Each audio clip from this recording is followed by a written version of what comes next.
Abangan ninyo ang isang malaking plot twist na mangyayari dito sa impeachment trial ni VP Sara Duterte dahil sa halip na ang mga ebidensya ay ituro si VP Sara Duterte para patunayan na meron siyang grave threat laban kay BBM, kay Lisa Marcos, kay Martin Romualdez, ang mangyayari ay kabaliktaran.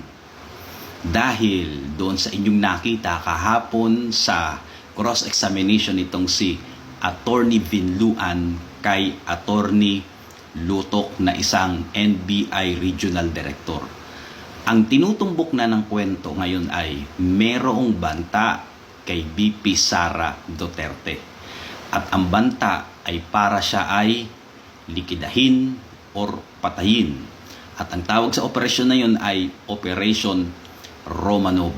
Mababaliktad ang sitwasyon na sa halip si VP Sara Duterte ang dumidepensa. Ang mangyayari, nasa attack mode ngayon ang depensa at ang malaking collateral si BBM.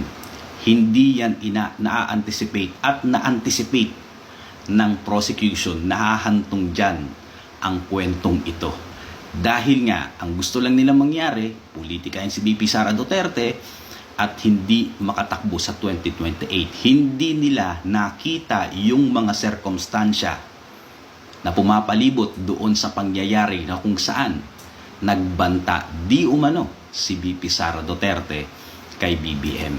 Ang lalabas dito, naiipit si VP Sara Duterte dahil may totoong banta sa kanyang buhay. Operation Romanov. Yan ang magiging plot twist dyan. Sa halip na si Sara Duterte ang mapasama, si BBM ang mapapasama dito.